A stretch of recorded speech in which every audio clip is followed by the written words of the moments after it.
Bismillahirrahmanirrahim. Assalamualaikum warahmatullahi wabarakatuh. Alhamdulillah, segala puji serta syukur kehadirat Allah Subhanahu wa Ta'ala yang senantiasa selalu memberikan kenikmatan kepada kita semua. Sholawat serta salam marilah kita haturkan kepada Nabi yang mulia, Nabi Muhammad Sallallahu Alaihi Wasallam, kepada keluarganya, para sahabatnya, dan kita semua sebagai umatnya. Semoga kelak di yaumil qiyamah mendapatkan syafaat dari baginda Nabi. Amin ya Allah ya Rabbal Alamin. Perkenalkan, nama saya Sofyan dari Fakultas Ekonomi dan Bisnis, Program Studi Ekonomi Islam, dengan NIM 144251005. Di sini saya akan menjelaskan tentang mengapa dan bagaimana pendidikan agama Islam diajarkan di perguruan tinggi.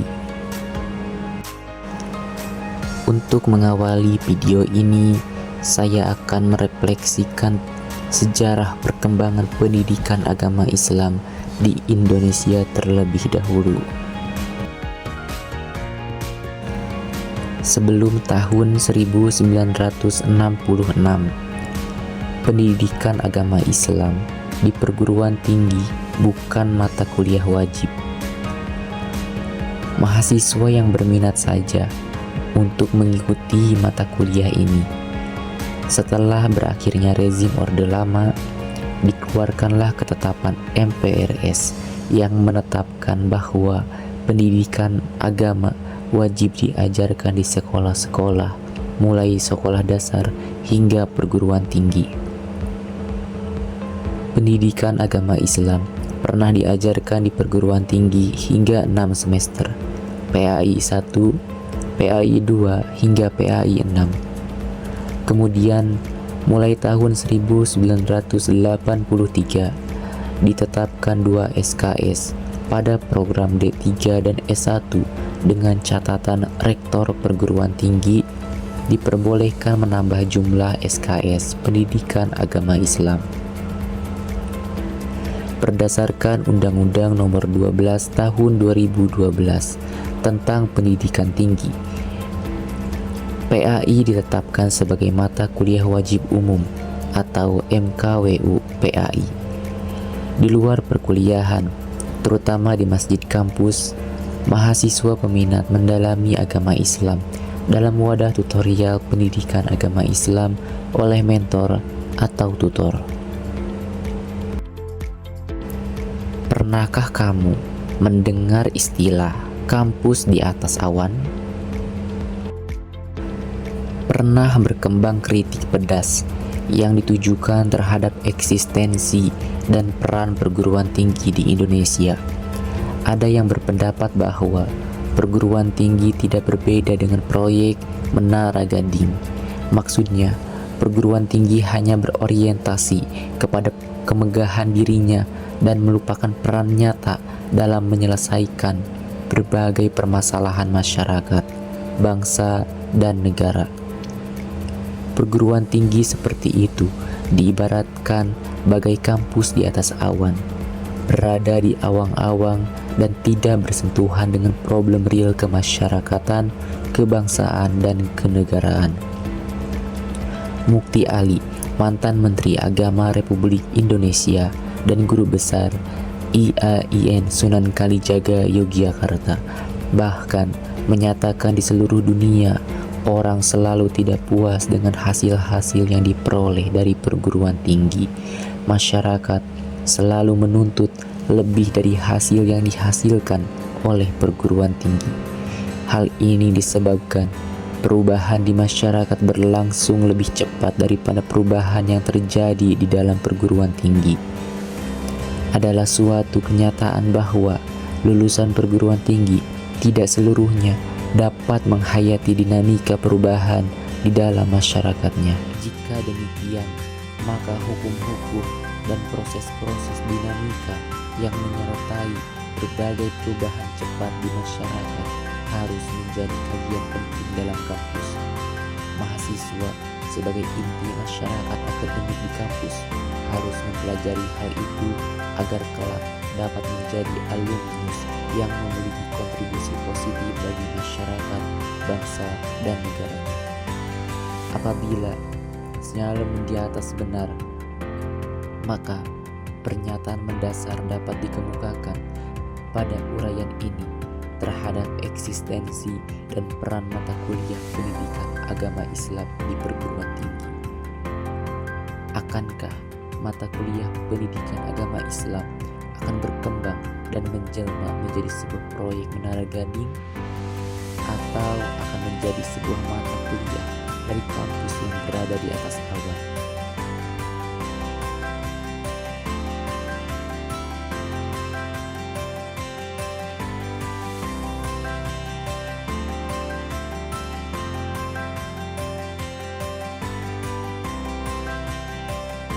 Jika diringkas dari sejarah perguruan tinggi di Indonesia, terdapat dua pandangan yang kontradiktif dari para tokoh pendidikan terkait pendidikan agama Islam di perguruan tinggi.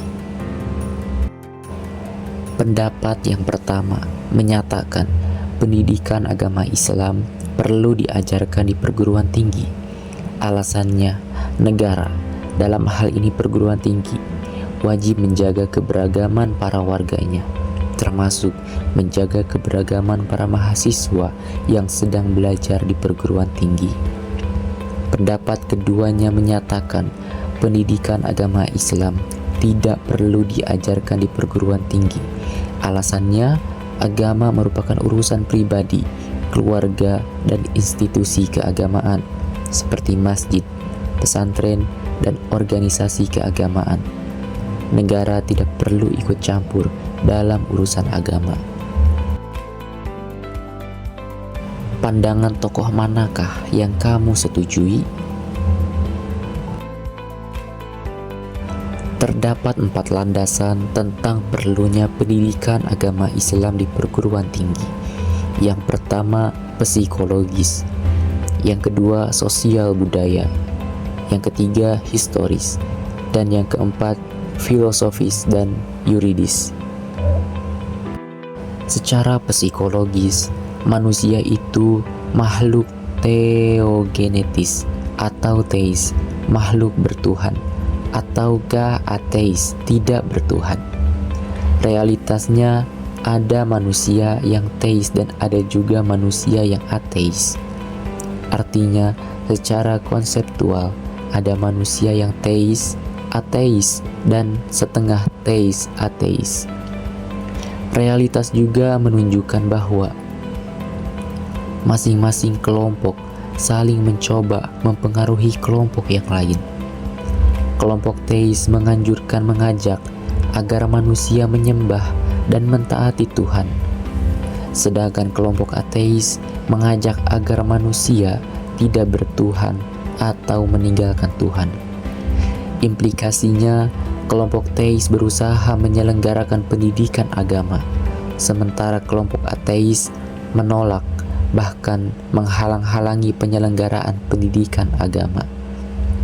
Adapun kelompok setengah teis ateis biasanya tidak peduli dengan agama atau mengikuti secara pasif kelompok pemenang. Secara teoretis, masyarakat Muslim di Indonesia dapat dipilah menjadi 2 subkultur, yaitu santri dan Muslim biasa atau bukan santri. Santri bukanlah masyarakat yang tinggal di pesantren atau pernah belajar di pesantren, melainkan masyarakat Muslim yang taat menjalankan ajaran Islam. Bentuk konkretnya adalah menjalankan 5 rukun Islam, mengucapkan 2 kalimat syahadat, mengerjakan sholat wajib, berpuasa di bulan suci Ramadan, membayar zakat, sekurang-kurangnya zakat fitrah, dan menunaikan haji bagi yang mampu.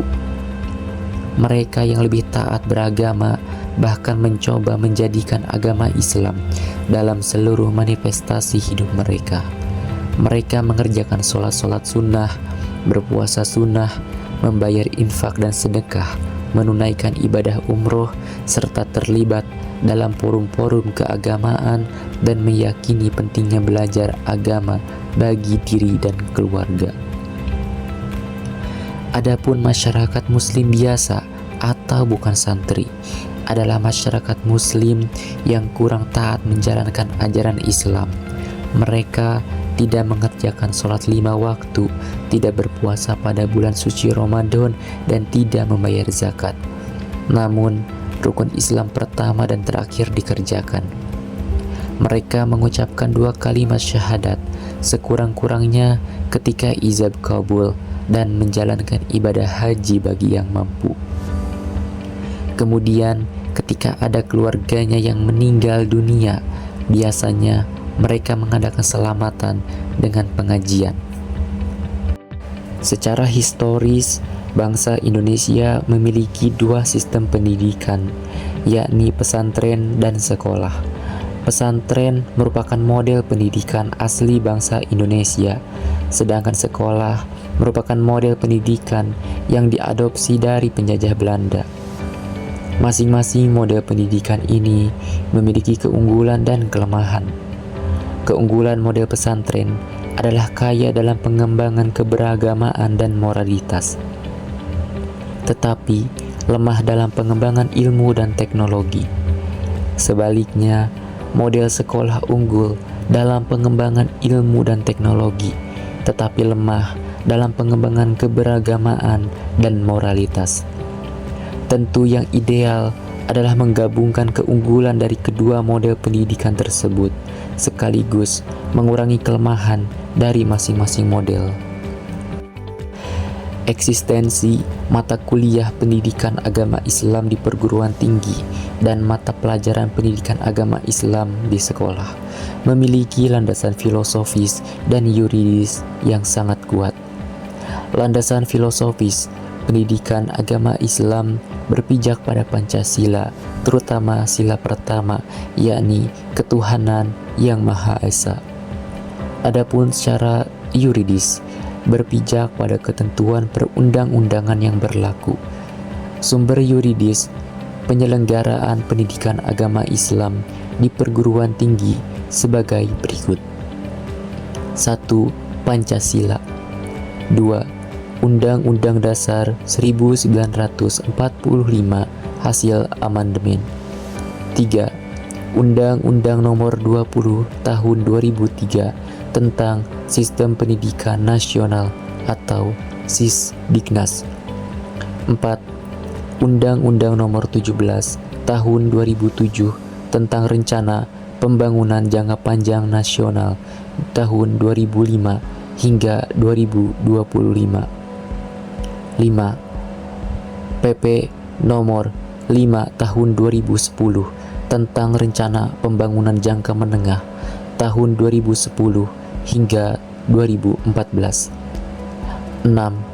PP Nomor 19 Tahun 2005 sebagaimana diubah dengan PP Nomor 032 Tahun 2013 tentang Standar Nasional Pendidikan.